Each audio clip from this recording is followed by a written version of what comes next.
You're listening to Stories from the Presbyterian Pew.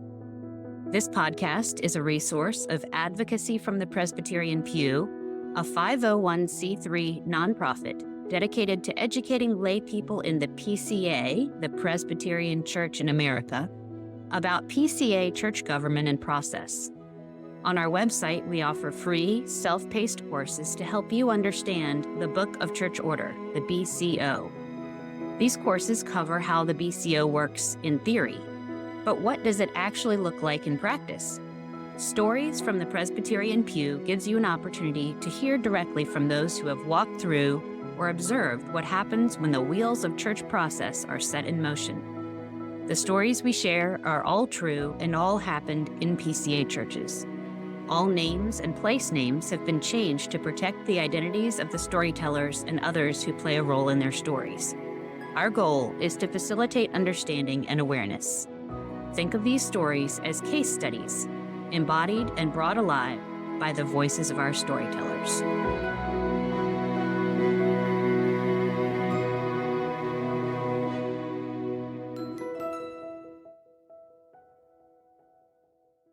As promised, I'm back from General Assembly and got some thoughts and reflections on the week, and I'm excited to be joined by a very special guest.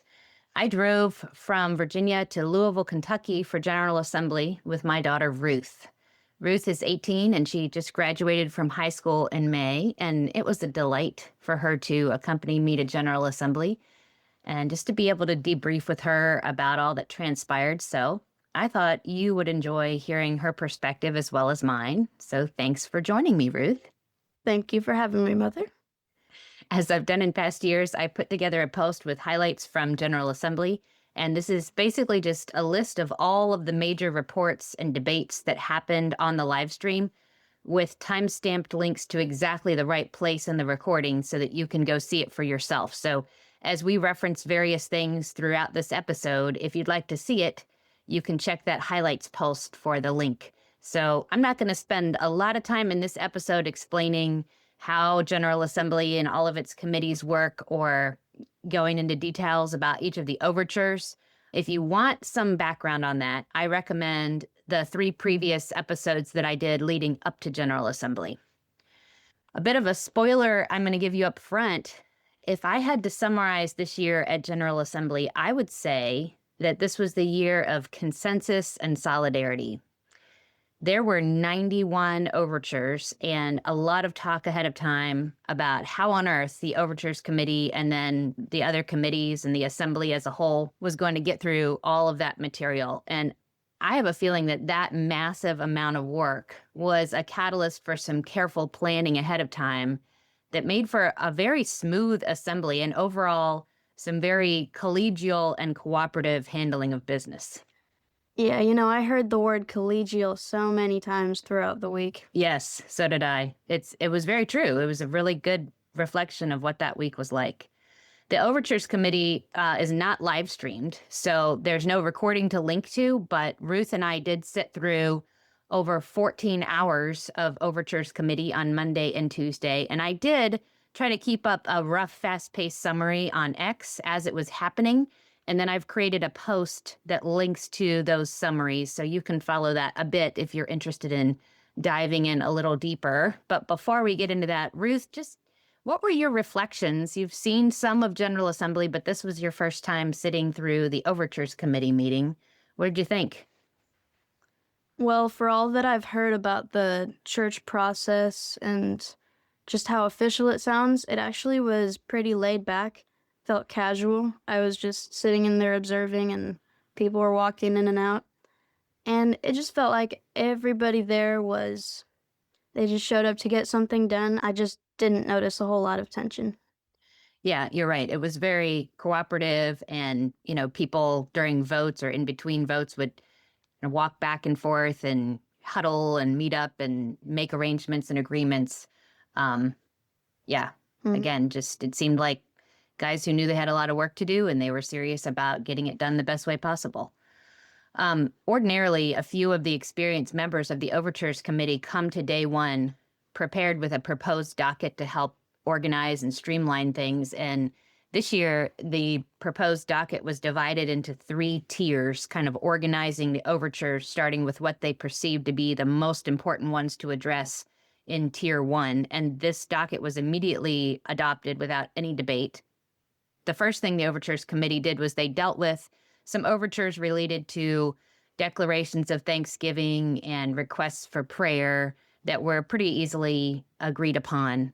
And then they moved on to a large collection of overtures related to the roles of women in the church. Now, roughly speaking, there were kind of 2 sets of overtures related to women. Some would grant more latitude in that area, including there was even an overture that would allow individual churches to decide if they would ordain women as deacons. And then there were some overtures that would propose to put more restrictions in place related to the titles or the duties that could be assigned to women or to other non-ordained church members. And the general attitude in the Overtures Committee seemed to be that neither type of overture, either the expanding or the restricting kind, were likely to gain broad consensus.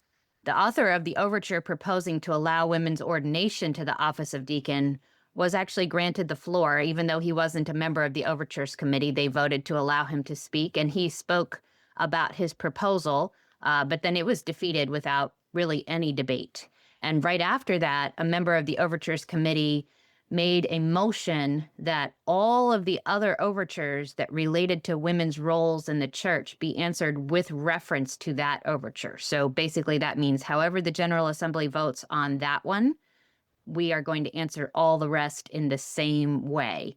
And with the exception of 2 overtures that were removed, that motion was approved. So almost all of those overtures were handled all together. And the Overtures Committee also approved a very simple statement of grounds. Basically, whenever the Overtures Committee decides against an overture, they have to explain why they did that so that the Assembly at large understands their reasoning. And the statement of grounds that they adopted was basically just, hey, we think that the PCA Constitution is already clear on the office of deacon. Something that confused me as a first timer, I guess, was I wondered why a presbytery would want to put through an overture like Overture 37 that it seemed very clear would be voted off very quickly. What would be the purpose of that if it didn't seem likely to succeed? Yeah, that's a great question. I wondered about that too. I don't know if the author of the overture suspected that maybe there would be more support for it at General Assembly. Hmm. Or it's possible that he just thought, well, this is the way we get a conversation started. We put the overture out there and people start discussing it. The author did go on a couple of podcasts and things to talk about it. So maybe he knew it wouldn't pass, but he saw this as kind of the first round of stirring up discussion. Not sure, but you're right. I wondered the same thing too. Did he really think this would pass? What was the game plan? There were 2 other items that were removed from that bundle motion, and one overture that was removed and handled separately proposed to require sessions to record the members of their session and the members of the diaconate, and that would just make that information available to the presbytery each year as it reviews the records of the sessions. The Overtures Committee did recommend that that overture be approved. The other overture that was removed was Overture 61, and that was the one that asked the PCA to affirm the Danvers Statement, which was written by the Council on Biblical Manhood and Womanhood, as a biblically faithful statement. And also for this overture, a non-member of the Overtures Committee was given permission of the floor to speak, and that was Ligon Duncan, who was a former board member for the Council for Biblical Manhood and Womanhood. He was granted the floor, and he spoke about the importance of affirming this statement. He mentioned the importance of showing solidarity with other denominations that also affirm this statement. And the Overtures Committee did recommend in the affirmative, but by a very small majority. So it was a vote of 66 to 64, with 3 abstaining. On Monday afternoon, the Overtures Committee voted to recommend in the affirmative that the General Assembly approve a study committee on AI, and then they recommended that the Assembly not approve a study committee on critical race theory. There was also a lot of debate on Overture 27, and that was an overture which proposed to make changes to a portion of the Book of Church Order about how presbyteries could ask the Standing Judicial Commission, the highest court, to take over a case from a presbytery if that presbytery was not acting on it. And in the end, the Overtures Committee did recommend that it be approved, but this was after there was a significant amount of amendments that were made to the language, and it really changed it substantially from the original overture. On Tuesday morning, the Overtures Committee voted to recommend in the negative or refer back to Presbytery quite a number of overtures. And then in the afternoon, the committee addressed Overture 81, which proposed to require wine in addition to grape juice be served during communion at General Assembly worship services. And some of the concerns that were raised really were about like the financial or logistical aspects. If they made this a requirement, what would happen if that was cost prohibitive, or what if it was held in a city where the assembly hall would not allow wine to be served, or what about children participating? And so eventually they significantly amended the language of the overture, and what resulted was essentially a request that the General Assembly write a letter to the Administrative Committee just conveying that this is important and that if possible, we would like for wine to be served at communion as well as grape juice. Mm-hmm. You know, it's funny, the committee was pretty efficiently getting through the 91 overtures we had to do, and of all the overtures that we had to work through, this was the one they got hung up on the most.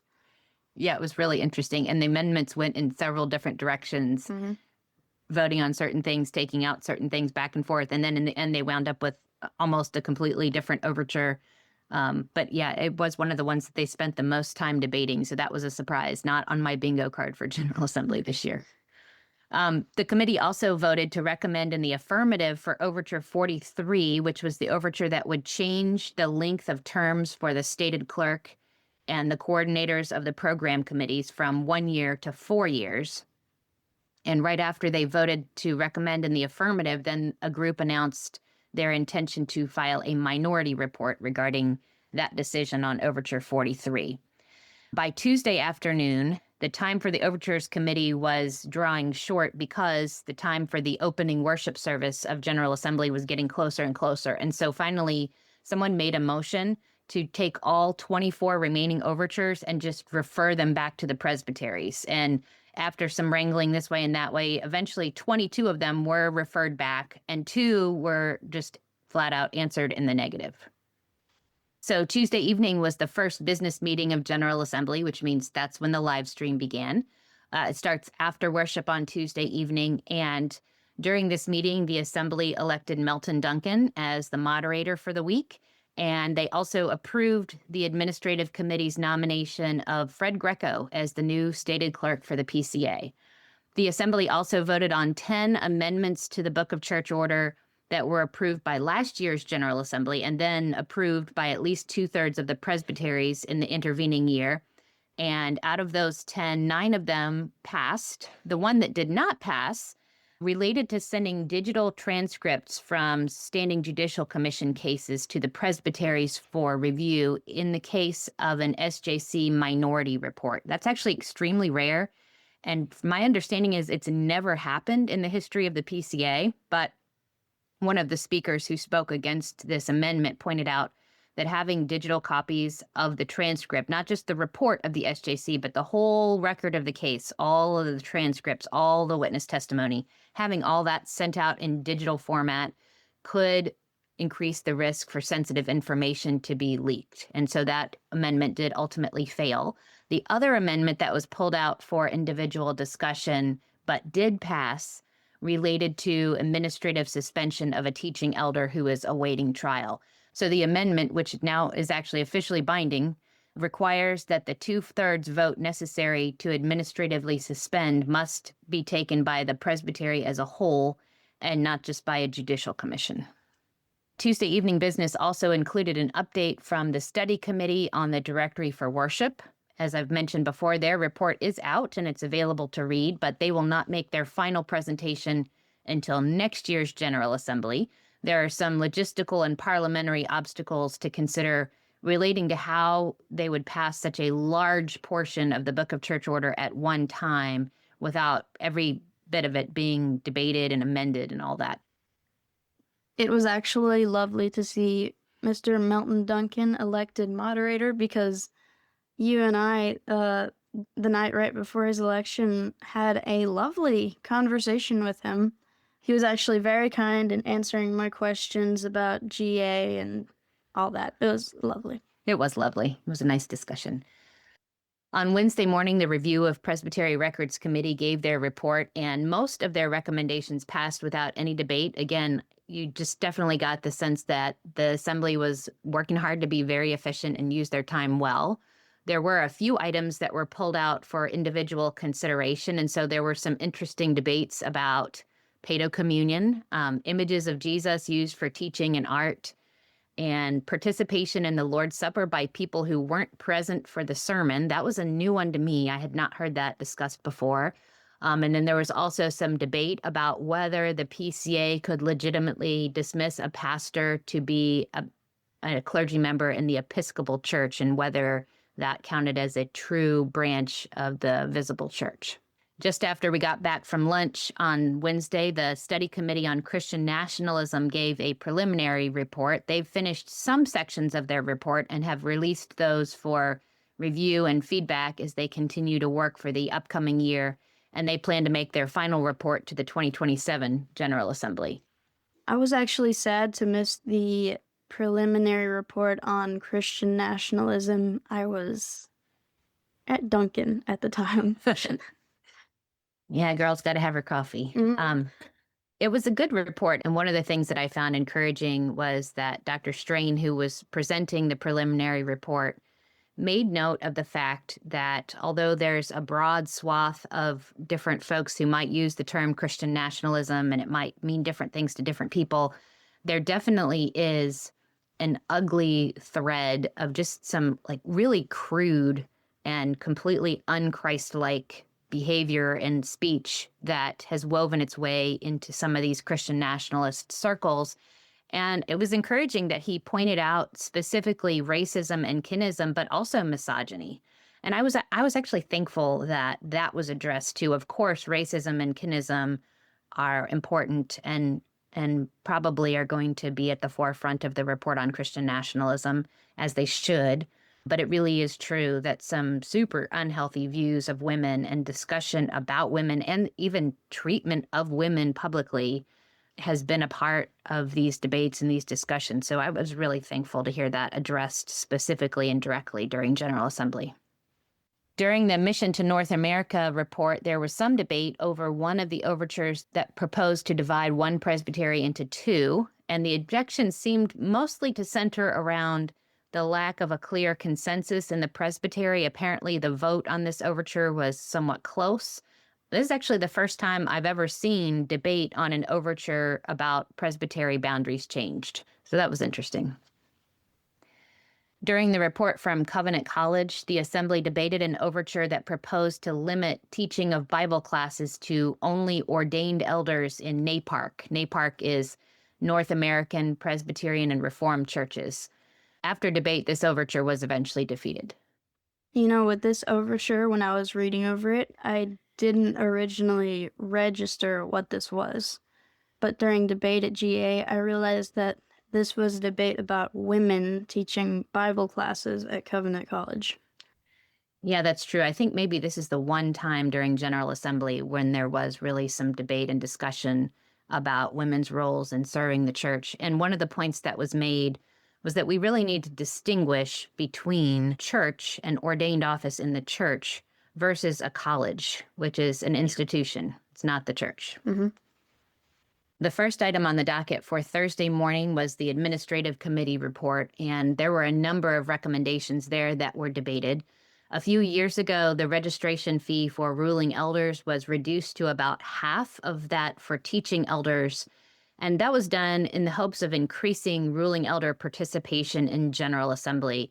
Ordinarily, there are a lot fewer ruling elders that participate, and so I think they were hoping that if they lowered the registration fee, perhaps they could regain some of the balance between ruling elder and teaching elder participation. And apparently it has come up some, but there have been debates about, well, did that participation increase because the fee was lowered, or did it increase because there were issues up for debate and voting on that people were concerned about. And so they're trying to send more ruling elders. But whatever the case, also costs have been increasing for the assembly. And I believe the assembly has actually been operating in the red for a few years. So they felt like returning that registration fee to the original rate was going to be important just to continue to cover costs. And there were a number of folks who stood up and spoke and said things like that their church helped to pay for the registration fee or maybe the travel fees for ruling elders. And the administrative committee also reminded folks that there are actually scholarships for anybody who wants to participate in General Assembly who might be prohibited by cost. There were also recommendations to extend the work of the two ongoing study committees, one on the Directory for Worship and then one on Christian nationalism. There was some debate about the Christian Nationalism Committee, but ultimately they both were approved for another year. Before the assembly broke for lunch on Thursday, Guy Waters, the chairman of the Overtures Committee, presented what he called a roadmap for navigating the Overtures Committee report. And it contained several sets of omnibus votes that would enable voting on overtures in large groups instead of individually. And several of the first few bundles included recommendations that had passed the Overtures Committee with significant majority votes. So it was unlikely that there was going to be a lot of dissension from the assembly as a whole.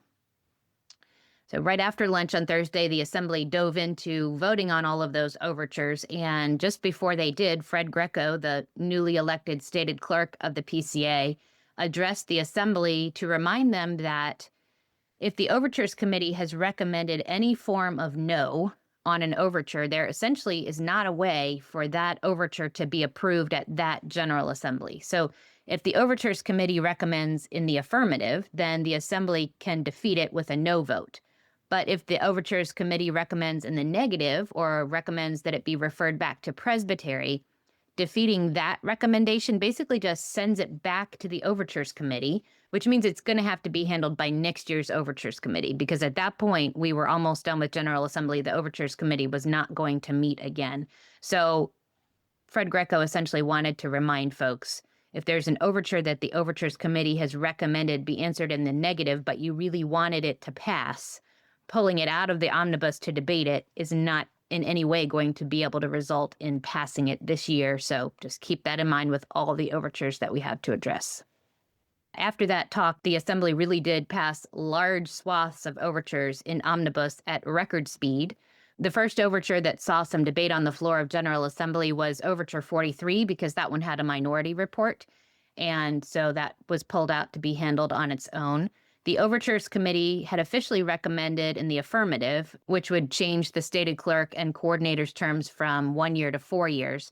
The minority report recommended that the overture be defeated, which would leave the terms at 1 year. And ultimately, the minority report did win out, so the overture was defeated, and the terms will remain at 1 year terms, at least for now. Of all the overtures that were discussed at General Assembly, the debate for this overture was, to me, the most engaging and informative.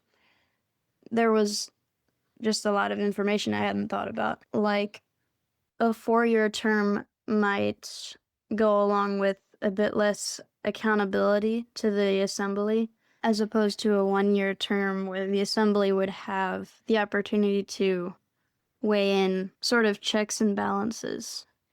On the other hand, we want stability for the stated clerk or coordinators, especially if their family is moving out to Atlanta for potentially just a 1-year term. Some debaters were also saying that whoever was elected as a coordinator should see this position as a service to the church and should just put it in God's hands, trust him.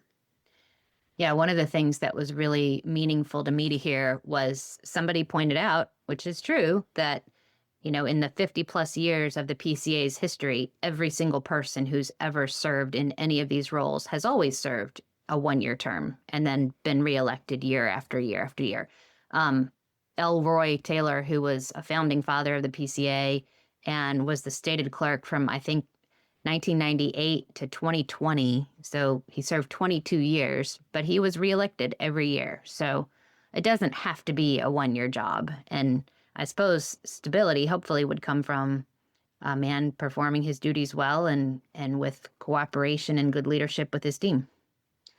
I think possibly this overture was a solution where there wasn't a problem. Yes, well said. And we heard that sometimes too, a solution in search of a problem.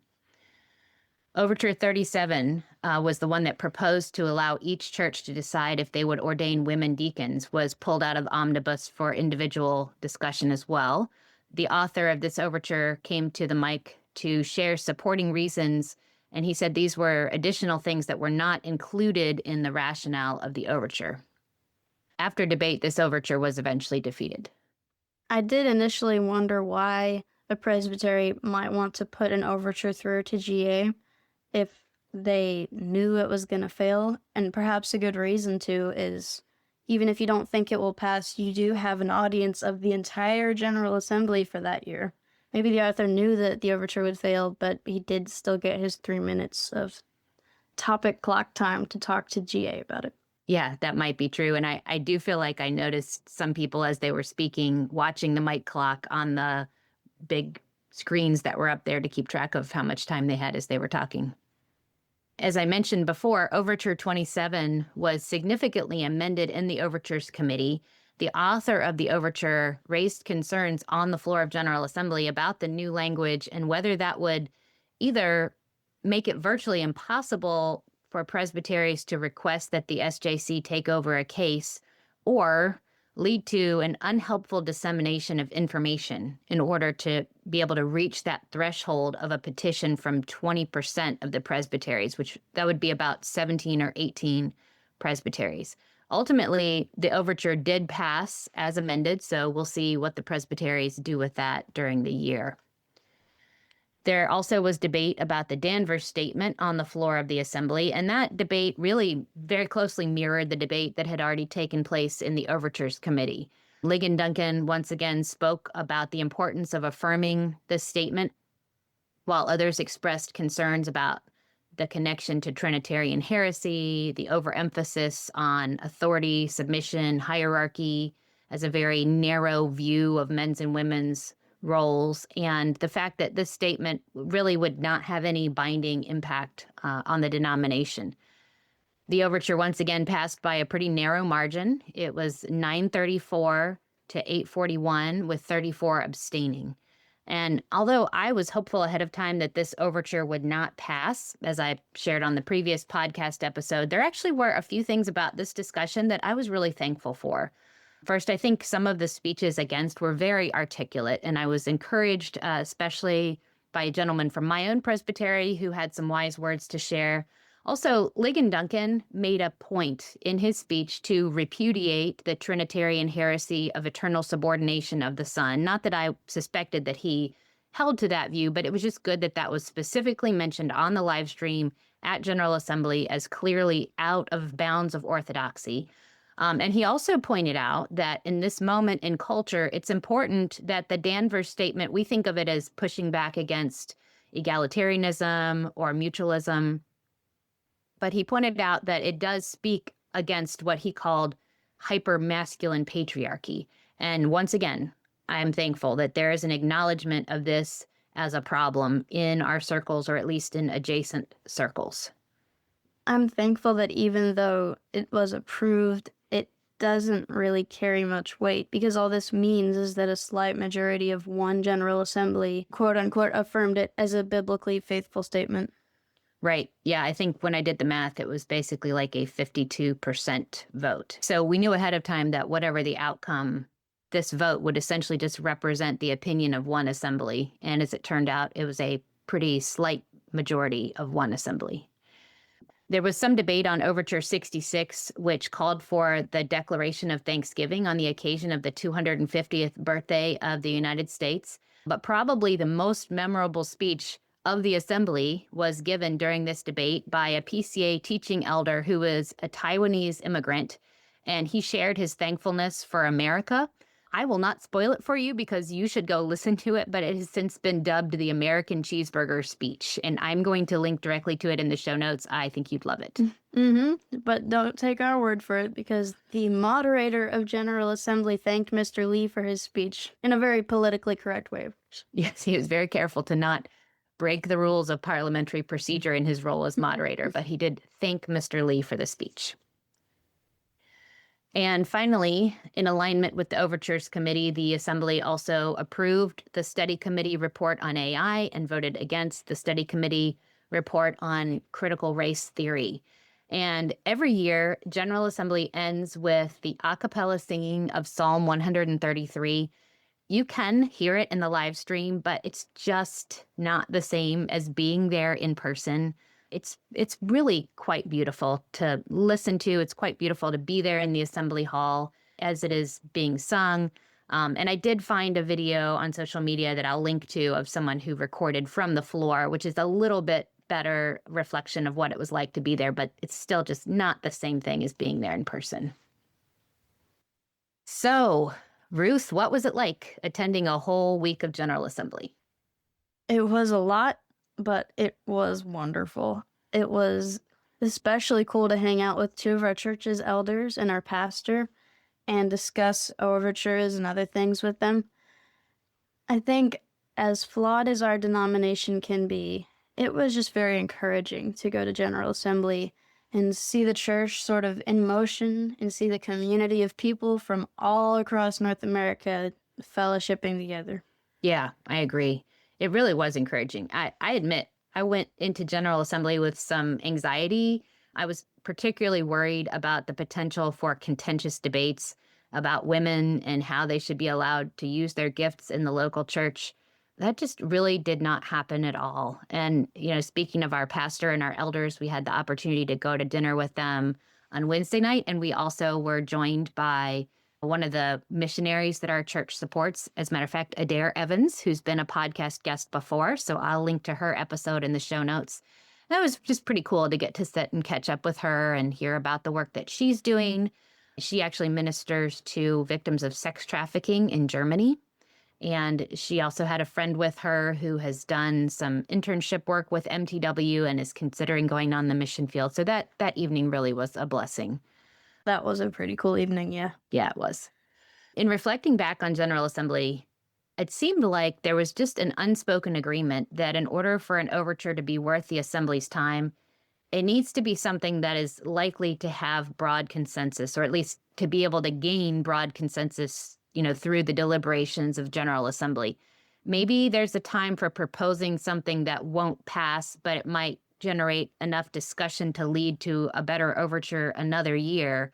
But there just seemed to be a distaste for using overtures to try to push through a personal agenda or to use out an overture as kind of like a referendum on the PCA.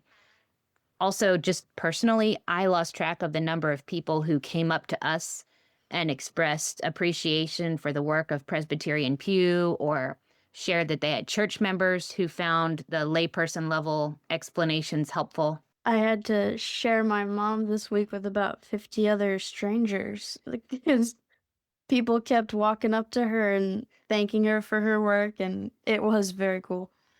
It was pretty cool to be able to do that with you. We took lapel pins and buttons with us, and we handed out all 50 of the buttons we took and almost 75 of the lapel pins. And we have had so many requests from folks who weren't at General Assembly that we've actually added a shop on the Presbyterian Pew website so that you can order some for yourself. And we've also included a few additional items like some mugs and some shirts if you're interested. I've linked to it in the show notes, but it's easy to find. You can just go to presbyterianpew.org/shop. We actually wore matching shirts from the shop on the first day of General Assembly, and we looked super cute doing it. I mean, I have to agree. Matching mother-daughter Proverbs 31 shirts were a win. This year was the last year for a while that I'll be able to drive to General Assembly. Next year's assembly is in Milwaukee, and I'm sorry, but I'm not driving from Virginia to Wisconsin. So that means if I'm going to attend, I'm going to need to raise about $2,500 to cover not only lodging and meals, but also plane fare and rental car. So proceeds from the shop will all go towards travel expenses for General Assembly 2027. Also, if you'd like to make a direct tax-deductible donation to the travel expenses, you can do that on the website as well. And for any donation of $25 or more, I'll be happy to send along a pin or a button as a thank you. You can find more details about that in the link in the show notes. And that wraps up season 3 of the podcast. Lord willing, we'll be back in the fall with some new storytellers for season 4. And Ruth, thank you for joining me. Thank you so much for having me.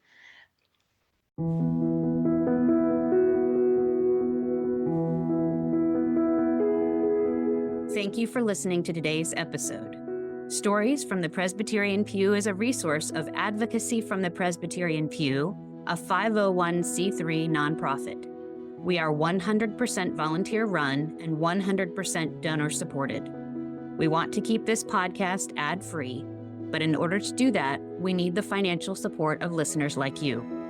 To make a one-time or recurring contribution, please visit presbyterianpew.org/donate. If you are interested in learning more about the governing document of the PCA, the Book of Church Order, please check out our free self-paced courses at presbyterianpew.org/courses. And if you have a question about PCA church government or something you have experienced in a PCA church, you can reach out through the form on our website at presbyterianpew.org/contact. Towards hope and healing, I'm Lynna Sutherland with Advocacy from the Presbyterian Pew.